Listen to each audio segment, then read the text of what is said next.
बंधूंनो, या ठिकाणी जी मला आपण आपल्या बोनोटीच्या वेशी पासून तर थेट इथपर्यंत जी रॅली काढली, रॅली काढून जे आपण स्वागत केलं त्याबद्दल मी आपले सर्वप्रथम नमस्कार करतो। खरोखरच बोनोटीवाल्यांनी दाखवून दिला की एक हमाल लोकांकडे काम करणारा माणूस की तो देखील विधानसभेसाठी आपण निश्चित त्याला निवडून देऊ ही जी तुम्ही धारणा या ठिकाणी केली, खरोखर आपल्या विचारांना सलाम आहे साहेब। मी माझ्या प्रत्येक भाषणात आपण ऐकत असाल की मी फार कबाड कष्ट करून सनी उद्योजक झालो। उद्योजक होत असताना एक काळ होता 89चा, 10वी नापास झालो। 10वी नापास होताच म्हटलं काय करा, घरची परिस्थिती खराब, 1 एकर 30 गुंठे जमीन घरी, ती मारवाडी समाजाकडे गहाण।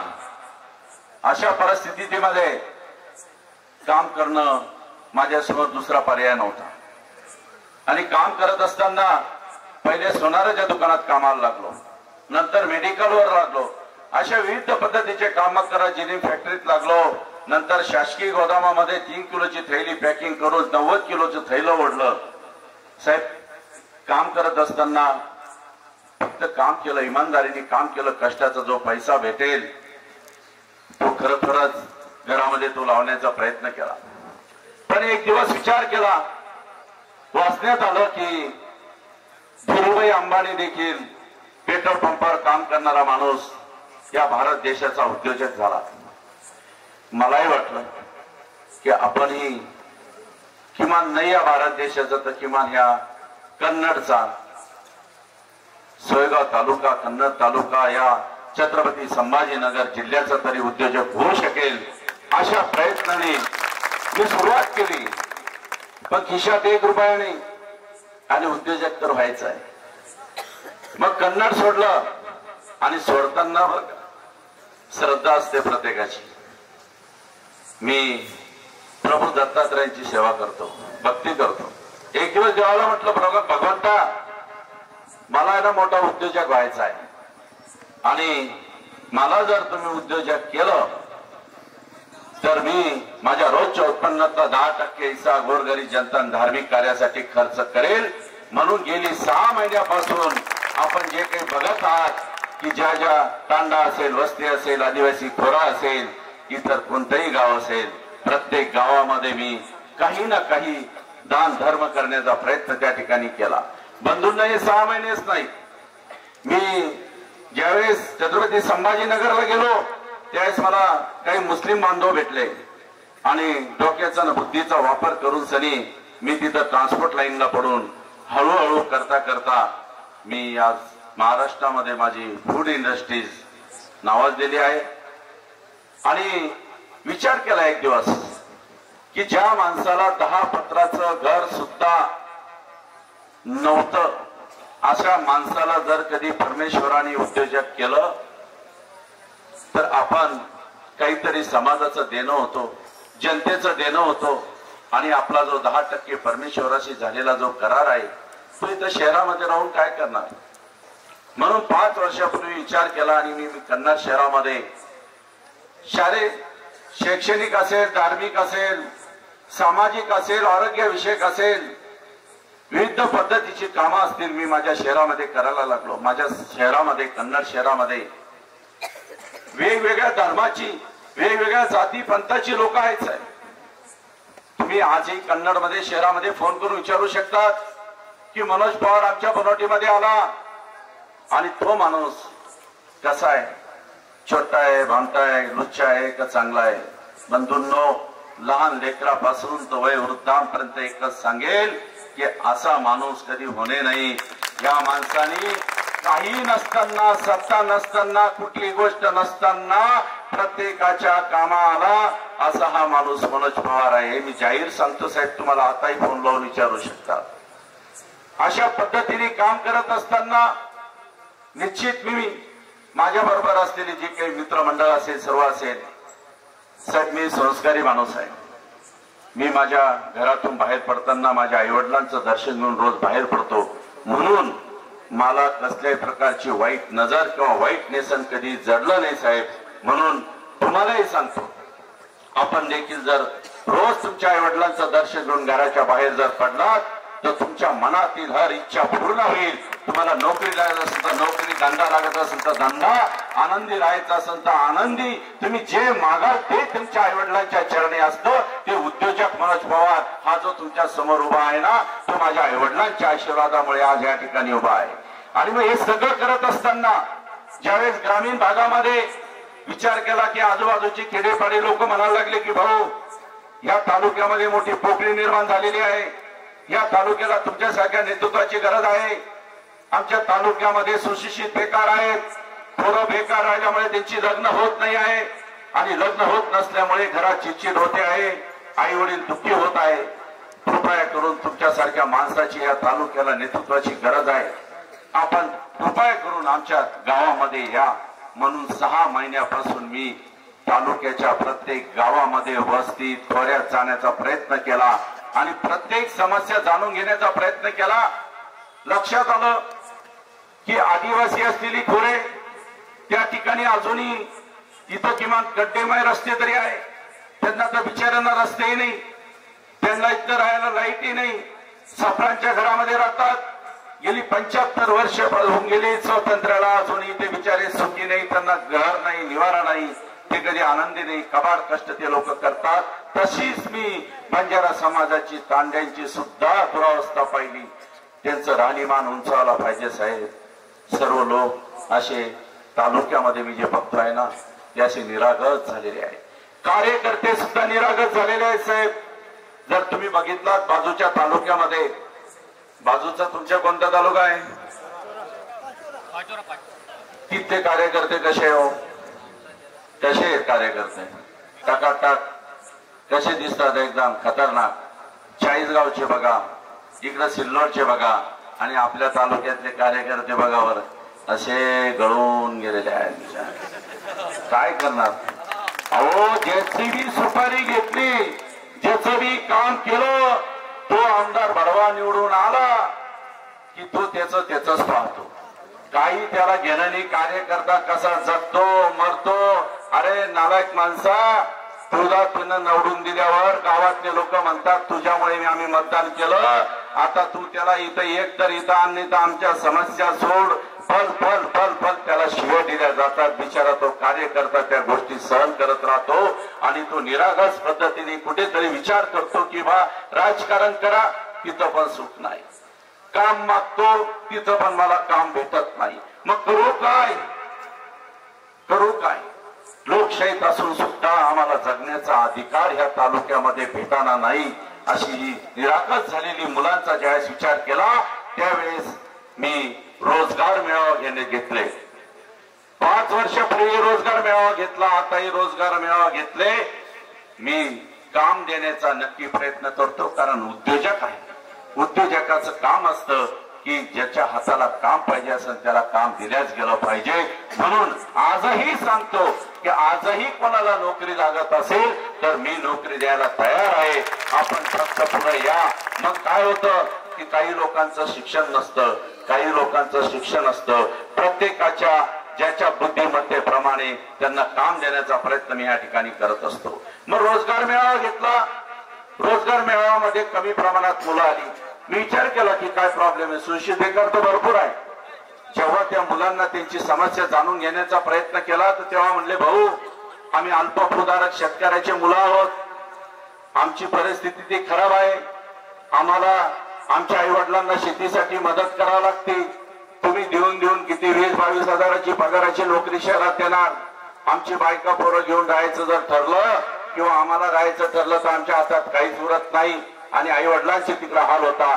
आम्हाला तुम्ही इथंच कन्नड आणि सोयगाव तालुक्यासाठी MIDC आणा आणि MIDC आणून आम्हाला काम द्या, जेणेकरून आम्हाला इथंच काम करता येईल आणि इथं काम केल्याने आमच्या आई वडिलांनाही आमचा सपोर्ट होईल, आमच्या आई वडिलांजवळ आम्ही राहू, आई वडील आमच्यावर आनंदी राहतील, यासाठी तुम्ही मदत करा. बंधूंनो, त्या क्षणाला छत्रपती संभाजीनगर मध्ये गेलो आणि MIDCचा काय प्रॉब्लेम आहे बाबा, 20 वर्षापासून इतकी आमदार झाली, त्यांना MIDC का आणली नाही, तर विचारपूस केली तर ते म्हणले की भाऊ तुम्हाला MIDC लागते का, मग काहीतरी टेबला खालून द्या आणि आता MIDC घेऊन जा. मी विचार केला आता घेऊन गेलो असतो, आणि छोटे भामटे म्हणले असते अरे ते उद्योजक कधी आणू शकतो का MIDC, हे आम्ही आणलेली आहे. म्हणून त्यांच्या भीतीपोटी मी MIDC 23 तारखेनंतर मी तुम्हाला सांगतो 1 डिसेंबरलाच मी कामाला लागणार आणि जास्तीत जास्त 3 ते 4 महिन्यामध्ये MIDC या ठिकाणी आणणार. पण MIDC आणल्यानंतर सुद्धा काम आपलं होणार नाही, त्याच्यासाठी आपल्याला जायकवाडीतून पाणी आणावं लागेल, कारण हमीचं पाणी इथं आणलं तर महाराष्ट्र व इतर राज्यातल्या कंपन्या ह्यांना हमी होईल की आपल्याला पाणी उपलब्ध आहे, तेव्हा त्या कंपन्या इथं येतील आणि त्या कंपन्या इथं आल्यानंतर आपल्याला रोजगार मिळेल. म्हणून त्याच्यासाठी आपल्याला तेही काम करावं लागेल.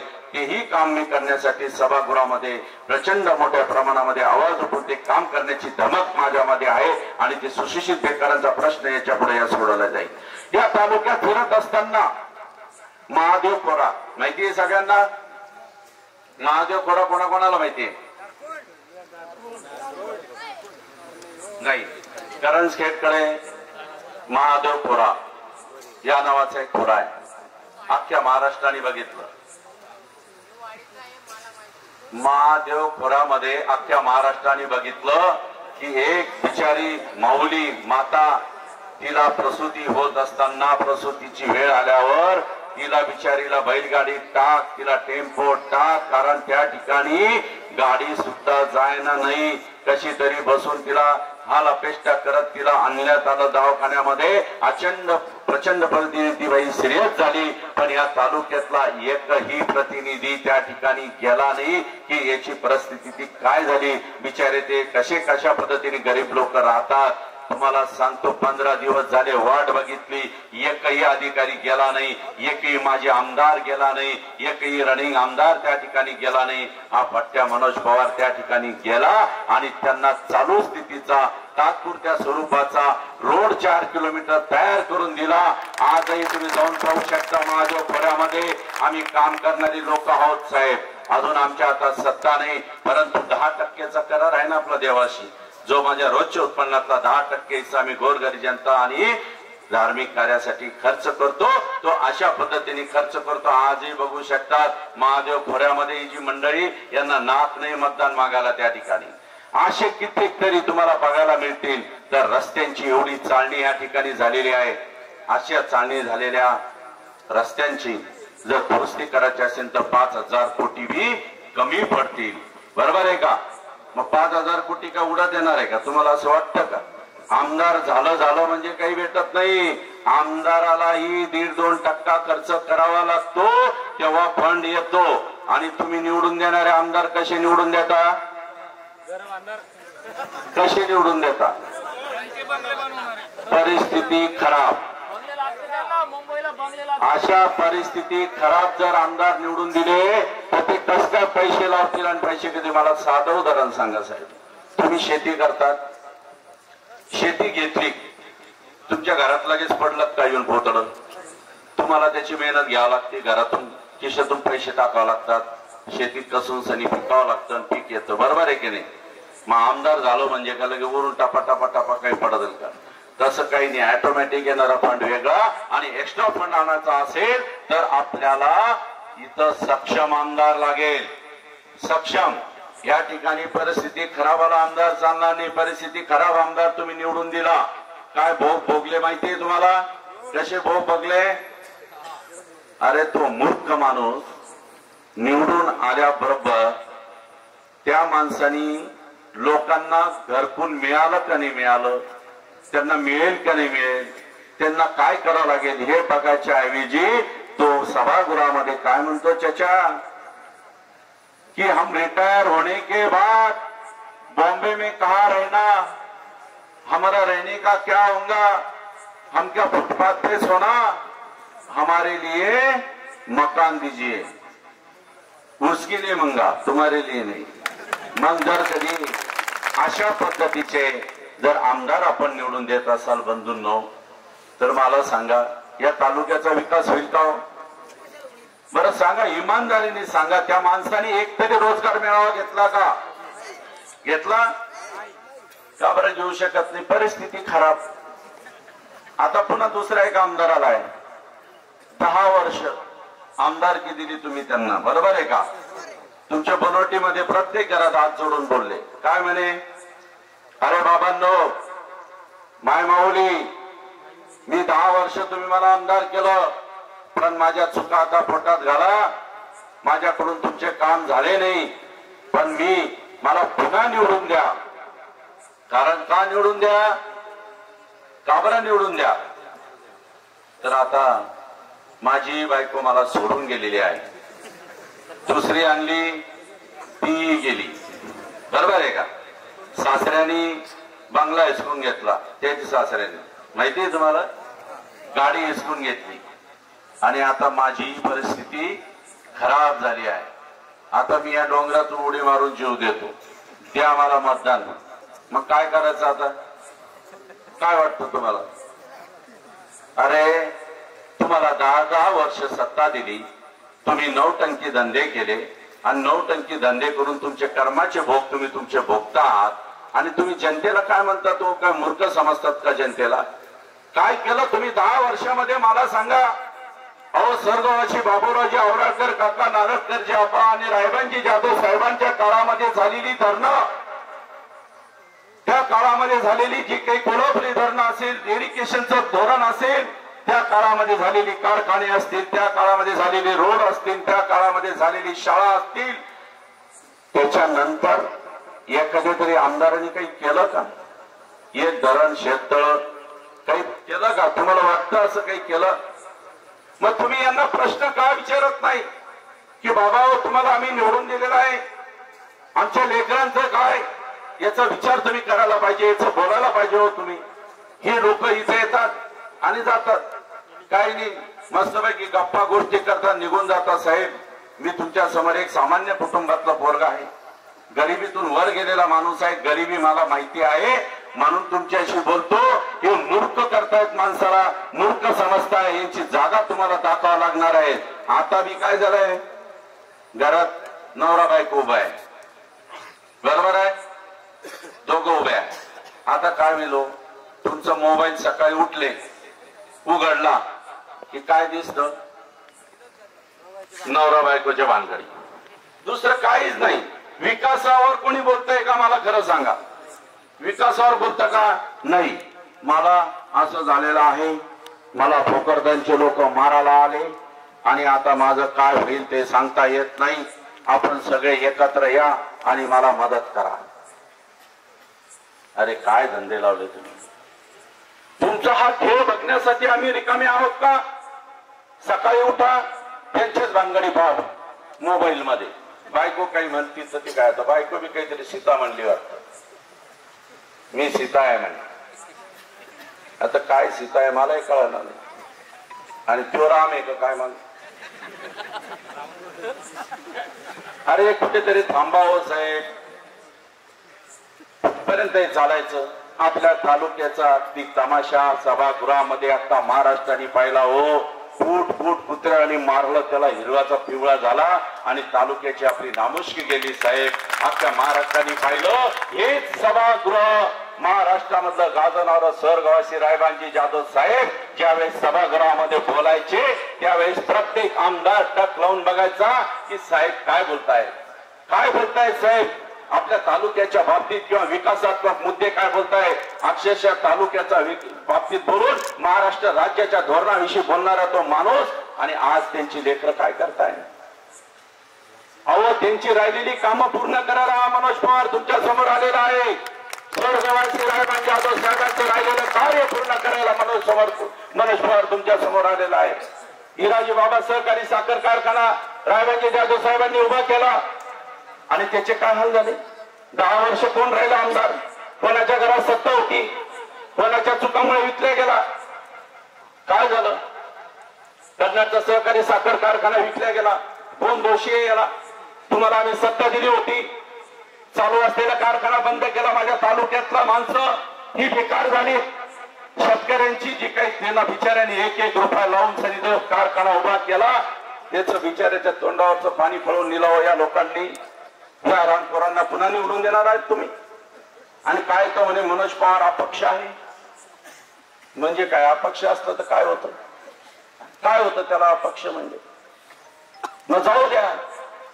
काय होतं? राजू शेट्टी साहेब म्हटलेत मला, अरे तुला अपक्ष काय बोलतात, तुला मी ताकद देतो, उभा राहा आणि लढ, शेतकऱ्यांच्या प्रश्नासाठी लढ. बच्चू कडू साहेब म्हटले आणि संभाजी राजे बोलले की मनोज पवार आता वक्ता नाही, आम्ही तिघं तुझ्या बरोबर आहे, तुझ्या पाठीशी आहोत. अरे तू कोणाला मी लंब आडवा काढू शकतो, आम्ही तुझ्या बरोबर आहे, लढ. कामगारांच्या प्रश्नासाठी लढ, शेतकऱ्यांच्या प्रश्नासाठी लढ आणि लढत राहा, आम्ही तुझ्या पाठीशी उभा राहू. मग आता मी काय कमी आहे का? मंचावर उपस्थित असलेले आमचे भाऊसाहेबजी थोरात साहेब आहेत माझ्या पाठीशी.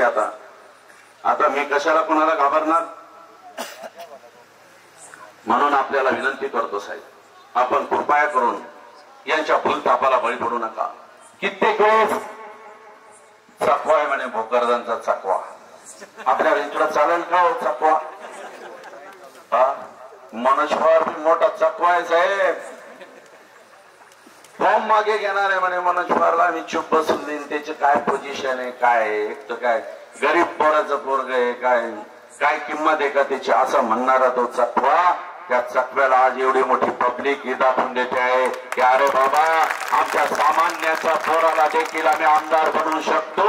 काही राजघराणंच असलं पाहिजे असं काही नसतं. एखाद्या झोपडीतला माणूस सुद्धा आमदार होऊ शकतो. हे तुम्ही आज हे दाखवायचं टाइम तुमच्याकडे आलेला आहे.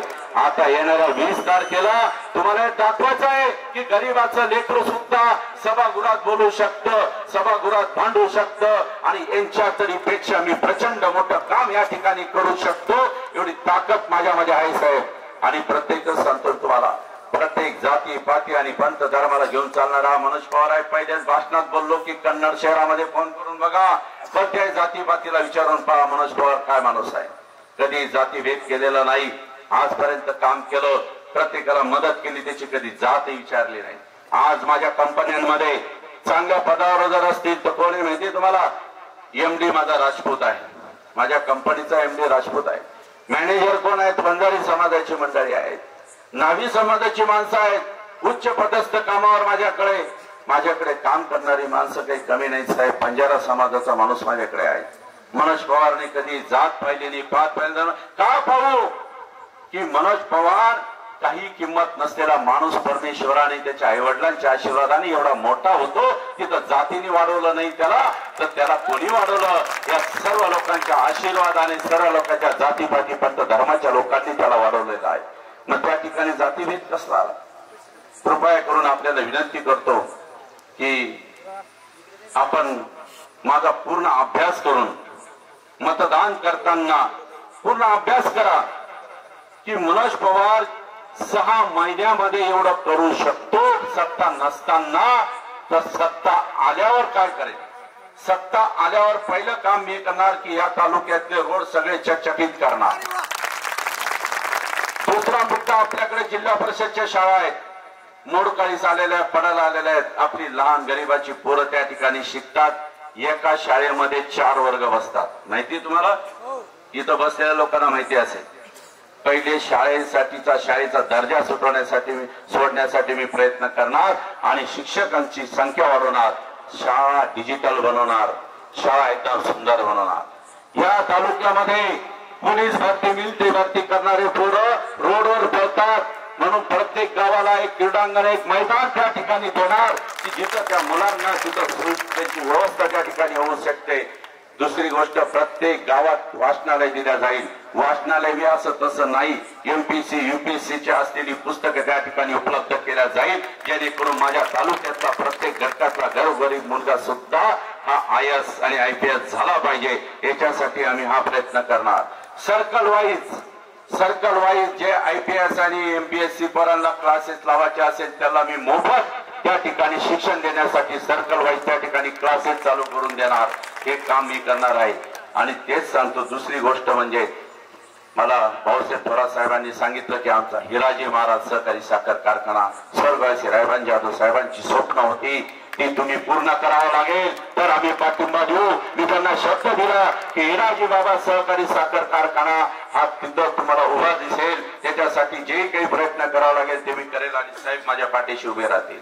दुसरी गोष्ट, त्यांना अद्रक संशोधन केंद्र, आपल्या तालुक्यामध्ये अद्रकीचं जास्तीत जास्त उत्पादन आहे आणि ते अद्रकीचं संशोधन केंद्र बाजूच्या तालुक्यामध्ये लोक घेऊन गेलेले आहेत किंवा घेऊन चाललेले आहेत, ते थांबवायचं आहे. आणि माझ्या तालुक्यामध्ये त्यांचं म्हणणं आहे की अद्रकी संशोधन केंद्र झालं पाहिजे.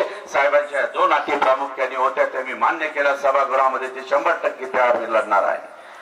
ही शेतकऱ्यांची गोष्ट आहे.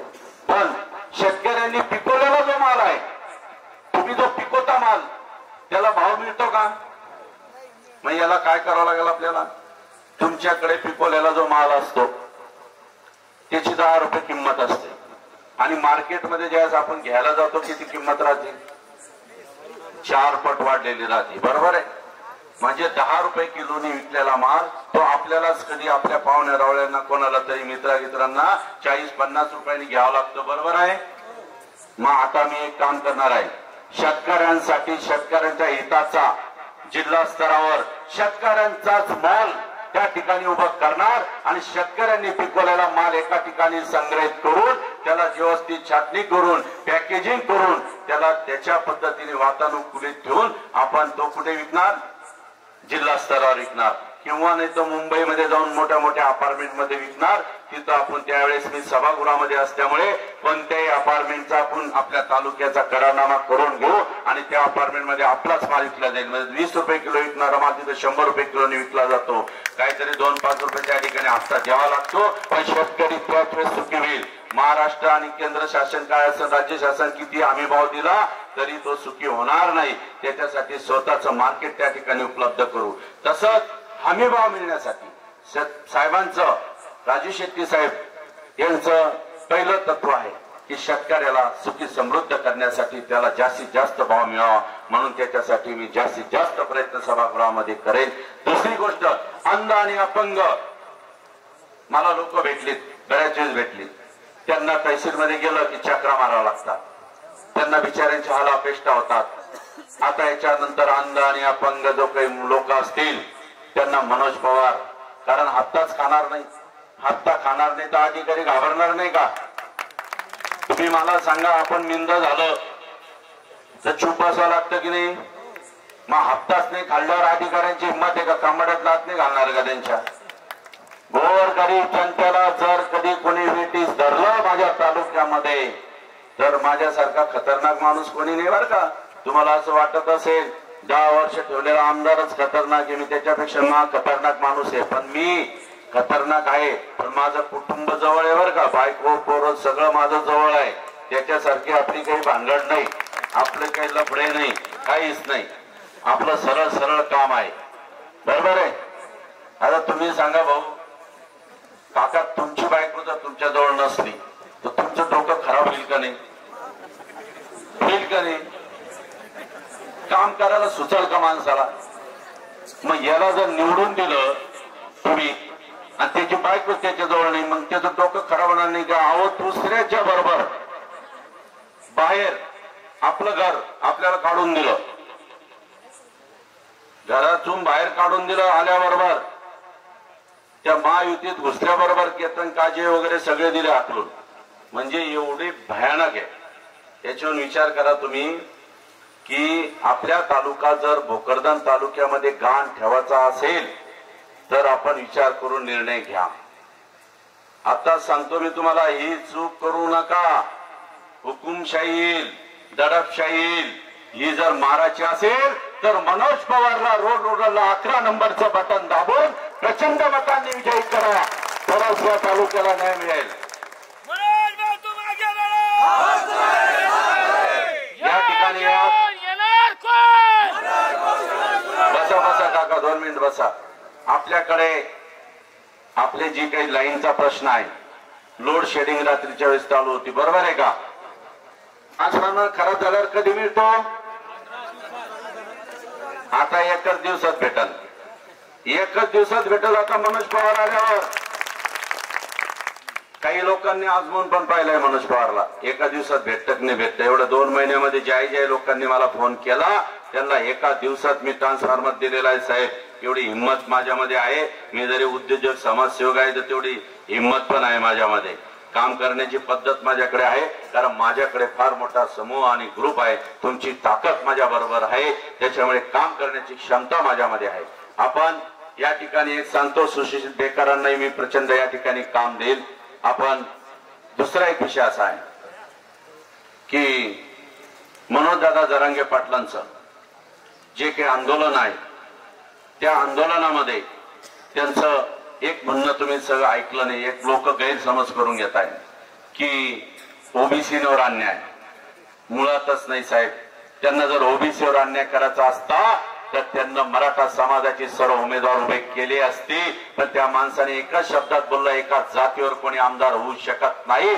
म्हणून प्रत्येक जाती आणि धर्माला 18 पगड जातीला घेऊन चालणारा जो माणूस असेल तोच या तालुक्याचा आमदार होऊ शकतो. मी जरी मनोजदादा जरांगे पाटलांच्या विचाराने चालणारा माणूस आहे, मराठा आरक्षणाच्या संदर्भामध्ये मी लढणारा माणूस त्यांच्या बरोबर आहे, परंतु ते करत असताना 18 पगड जातीवर कुठल्याही प्रकारचा अन्याय होणार नाही, ओबीसीवर अन्याय होणार नाही. ओबीसींना देखील तेवढ्याच पद्धतीचा न्याय त्या ठिकाणी असेल, मराठा समाजाचा देखील सन्मान त्या ठिकाणी तसाच त्या ठिकाणी असेल. मी प्रत्येक धर्माला, मुस्लिम धर्माच्या देखील बऱ्याच मागण्या त्या ठिकाणी आहेत, त्यांचं देखील आरक्षणाचा विषय आहे.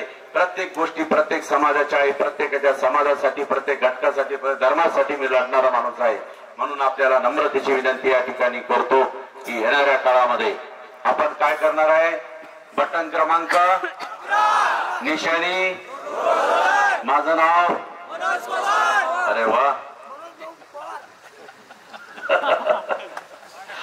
तर आपणास पुनश्च विनंती करतो आणि माझे 2 शब्द संपवतो. जय हिंद, जय महाराष्ट्र. बंधू आणि भगिनींनो, आज कन्नड सोयगाव मतदारसंघामध्ये पहिली परिस्थिती की रस्त्याची, पाण्याची, ही अतिशय बिकट परिस्थिती या ठिकाणी निर्माण झालेली आहे. आणि या परिस्थितीला सामना करण्यासाठी फक्त आपल्याकडे एकमेव उमेदवार म्हणून आपण ज्यांच्याकडे पाहतो आहे ते आपल्या समोर उभे आहे, ते मनोज भाऊ पवार. आणि मनोज भाऊ पवार अपक्ष आहेत अशी विरोधी पक्षनेते लोक सांगत होते की अपक्ष माणूस काय करणार. तर अपक्ष माणसाने या ठिकाणी 600 मीटर अंतर एवढी लाईन लावलेली आहे.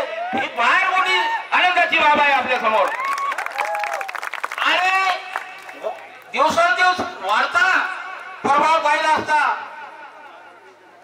आपल्या छत्रपती वंशजचे संभाजी महाराज, माजी खासदार राजू शेट्टी आणि सगळ्यांना माहिती आहे की जे विधानसभा गाजवतात ते बच्चू कडू यांनी भाऊंना पाठिंबा दिला आणि उमेदवारी दिली की आम्ही तुमच्या पाठीमागे आहे, 3 पक्ष पाठीमागे आहे.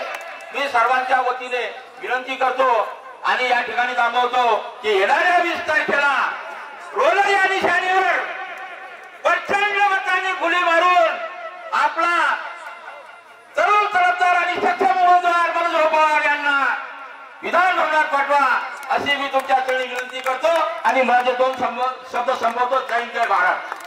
श्रीवार मानाचा मुजरा, आदरणीय व्यासपीठ व समोर बसलेले सर्व मतदार बंधू आणि भगिनींनो, मला तरी असं वाटतं की हा जनसमुदाय बघून मनोज भाऊचा विजय आजच झाला असं वाटतं.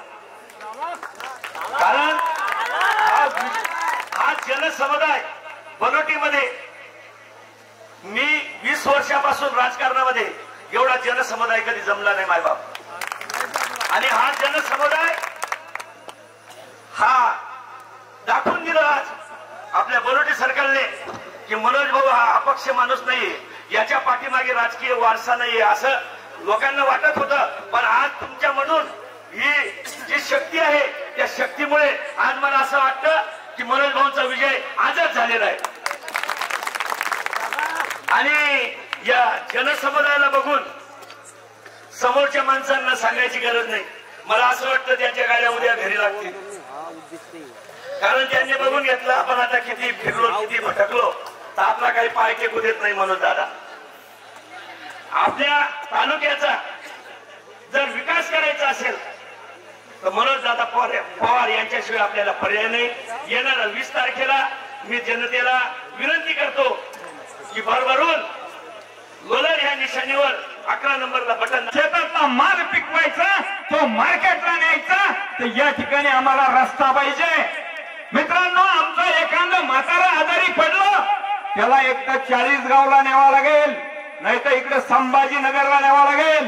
अहो, रस्त्यामध्ये जाता जाता मरून जाईन हो का? तुम्हाला असं वाटतं का तरुण पोराला का आपला बाप नेला पाहिजे कारण त्याला सांभाळायचं तुम्हाला वजन झालं काय?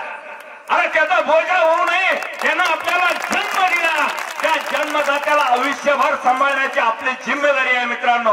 म्हणून या भागामध्ये आपल्याला रस्ता पाहिजे. अरे माझ्या मायमाऊलीचं आपण लग्न केलं, तिला संसारी पाठवलं, कदाचित ती डिलिव्हरीला आली ना, तिला 40 गावला नेता आलं पाहिजे, तिला संभाजीनगरला नेता आलं पाहिजे. मित्रांनो, तिचं जेव्हा पोट दुखायला लागेल तेव्हा आपल्या आईला विचारा, तुम्हाला जन्म देत्या वेळेस काय हाल झाली ती?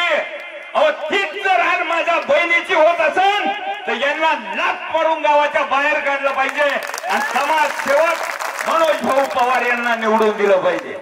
मला तर तिसरी बी शंका येते, या गावात कदाचित चोरी होत नसेल, कारण रस्ताच पळायला चोरावर ध्यानावर नाही तर चोरी कशी काय होईल?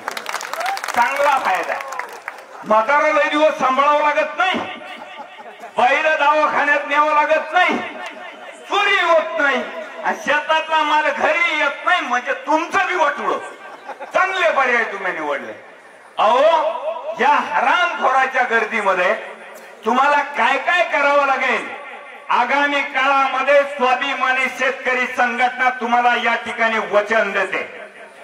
जर आमचे मनोज भाऊ पवार संसदेत गेले, जर नाही जाणार, सगळ्यात पहिले उद्घाटनाला ह्या रोडच्या मी स्वतः मनोज भाऊ पवारांना घेऊन येईन आणि पहिल्याच महिन्यामध्ये तुमचा रोड करून दिल्याशिवाय राहणार.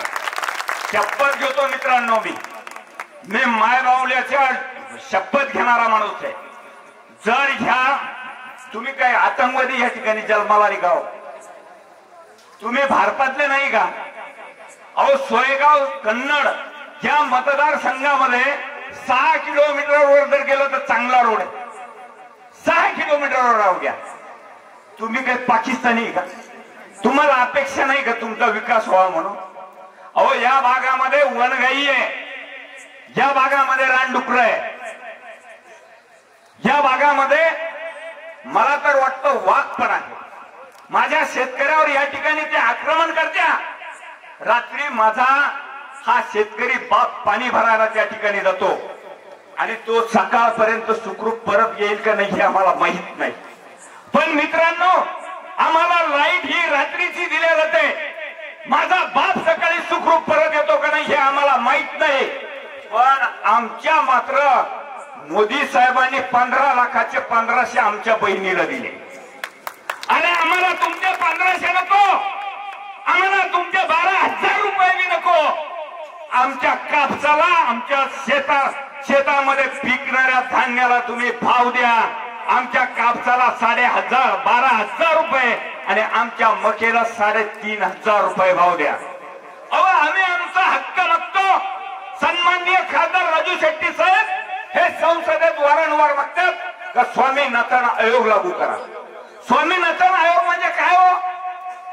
जसा कर्मचाऱ्यांचा 4था आयोग, 5वा आयोग, 6वा आयोग, 7वा आयोग, तसा आमचा सुद्धा शेतकऱ्याचा एक स्वामीनाथन आयोग आहे.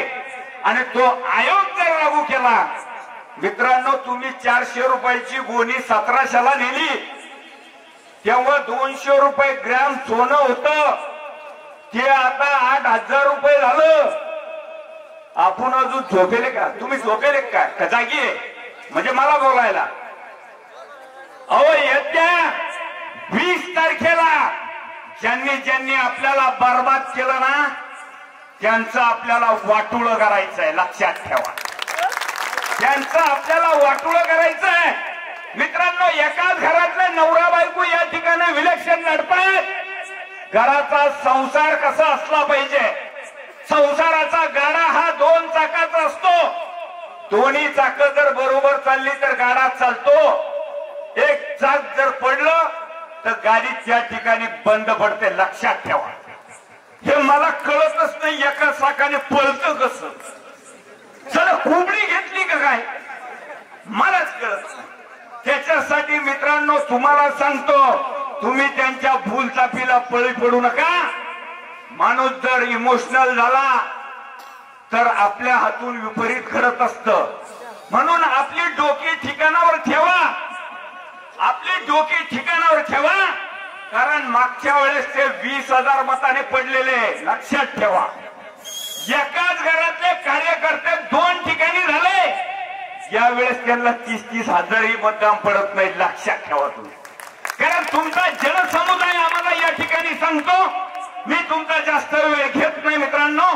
जाता जाता मी एकच सांगतो, रावणाला गाडण्यासाठी रामाचा जन्म झाला.